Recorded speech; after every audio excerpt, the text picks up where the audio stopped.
Stop the presses. It looks like we have another Deflategate on our hands, but this time, instead of balls, it's my hopes and dreams for this season.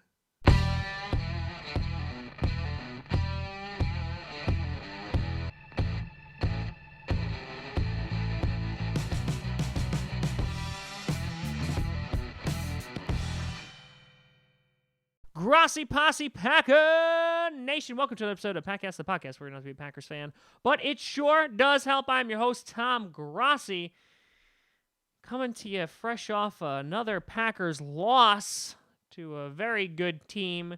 The Packers losing 31-17 against the Patriots and dropping to 3-4-1 on the season. Before we get into that, let's talk about a little sponsorship action. We are sponsored by SeatGeek.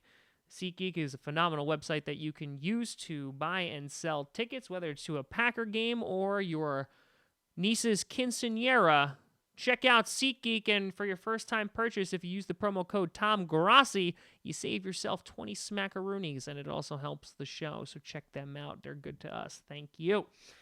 Now, let's get into some stats, and then we'll get into the narrative of the game. Rodgers going 24 for 43, 259 yards and 2 touchdowns. Aaron Jones, 14 for 76 with a big fumble. Scantling had a great game, 3 for 101 yards. Jimmy Graham getting involved, 4 for 55 with a touchdown, and Adams, 6 for 40 with a touchdown. On the other side of the ball, Tom Brady going 22 for 35, 294 yards and 1 touchdown. Cordell Patterson going 11 for 61 and 1 TD on the ground. White also had 2 touchdowns and 31 yards. And Josh Gordon, 5 catches for 130 yards and a touchdown. Now, breaking into this game, besides the ejections, Jermaine Whitehead got ejected for slapping a Patriots player in the helmet. A lot of you, I know, are unhappy about it in the live stream and saying it was too soft, but to be completely honest, he shouldn't be doing that. Davante Adams actually did something similar and threw a punch. Thankfully that he wasn't caught on that, but you can see, again, I understand that it didn't really look like much, but just that's an undisciplined team. You know, that's an undisciplined move, and that's unfortunately a problem. Jair Alexander looked hurt for a second, but it seemed like he was okay. Blake Martinez went down, which scared me even more. But he went back to the locker room and got all taped up, and he seems good to go. And so the x-rays that they did must have come back negative. But for the most part, I think for 3 quarters of football, our defense played pretty damn well. At the end of the third quarter, the game was tied up 17-17. We put our defense in some precarious positions. We ran into a kicker, which was counted as roughing the kicker. We held them on 4 straight plays from the 1-yard line, which was great. And we also put them back on the field really, really quickly. So I think our defense and Mike Pettin, they did pretty well tonight, considering the injuries, considering the ejections, considering it's the New England Patriots. I think they played pretty well. The obvious turning point for today's game is the fumble by Aaron Jones. The Packers were driving at the end of the third quarter with some big catches by Scantling, who, again, has been playing very, very well, may succeed Geronimo Allison in that third receiver slot. But Aaron Jones with an unlikely fumble. Patriots recovered, and unfortunately, we could not. That is now 2 huge mistakes in 2 weeks against very good teams, and if you've learned anything from the past 2 weeks, it's that you can't make mistakes if you want to go in to LA, go into Foxborough, and beat these 2 really, really good teams. The Patriots are a perfect example of a team that literally just waits for you to make a mistake, and they really don't. They just let you beat yourselves, and then they take advantage of that. And in that case, they essentially opened up the floodgates, scoring 2 touchdowns, and we couldn't recover from that. Now, the offensive line played pretty decent, but Rodgers was under a lot of pressure all night. He got sacked a few times. Brady, I think, got sacked maybe 2 times, but also had a ton of time to throw. And so, that's also going to be a huge impact. And we didn't have any pass rush, which highlights, again, a need for a pass rusher.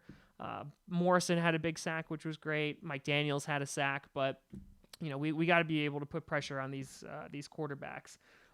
If there's any positive to come from this, is that we went toe-to-toe now with 2 great teams in a row, and they were, at least last week, obviously, was a lot, I would say, more winnable given the situation, but Up until the fourth quarter, we were doing pretty damn good against the Patriots as well. Now Tom Brady and Aaron Rodgers are at 1-1, and who knows if we'll ever get a tiebreaker.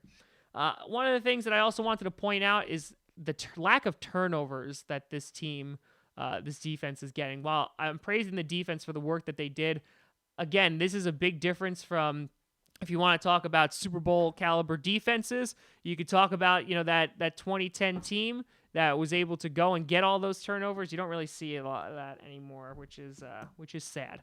And so that brings us to our current predicament, in that you have the Bears and the Vikings leading the NFC North with 5 wins apiece.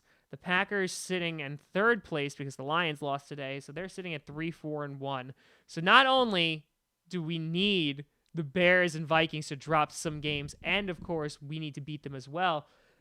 In the stream today, we were talking about running the table, and that may have to be an option, considering that our best record this year could be 11-4-1, which is maybe a wild card in this very competitive NFC. The Rams lost today to the Saints, so those are 2 really big top competitors. Who knows what's going to come out of the East? I don't see 2 playoff teams coming out of that, but you could see the Panthers potentially emerging as well. So, you could have 2 teams emerging from the NFC North into the playoffs, and for the Packers to be one of those, we really need to have one of those teams above us to start dropping some games. So our next game is against the Dolphins, which is a winnable game. It's one of our first games at home for a little bit, and then we have a short week over to Seattle. Then we got teams like the Cardinals. Then we got the Vikings, the Bears, the Jets, and the Lions. So they're winnable games, with the Bears and the Vikings games obviously being the most challenging and the most important. So keep an eye on these next few weeks, because they are going to determine the rest of our season. But a rough turn of events for this evening, and another unfortunate loss for the Green Bay Packers. Not giving up on the season yet, neither should you, but things are getting a little bit more dire. And if we lose another game, things are going to get even more dire. But let me know what you think down in the game down below in the comments. You can always find me at TomGrossiComedy.com, TomGrossI Comedy, or Tom Grossi Comedy on Twitter, Instagram, Patreon, and the Facebook, and all that great, wonderful stuff. You can check out my debut comedy album, Allergic to Fun, digital copies on Amazon and iTunes, physical copies at TomGrossiComedy.com. Also check out SeatGeek. Use promo code TomGrossi to save yourself $20 on your first purchase. Packcast, we're on SoundCloud, iTunes, Google Play Music, and of course here on YouTube, and we're streaming the Packers games every single week. They're a great time, so come on down for that. But thank you so much for watching. I'm going to go to sleep now because I ran a marathon today and came back and streamed and then did this. So it's night times. But I'm Tom Grossi. Thank you so much for watching, and as always, go Pack Go.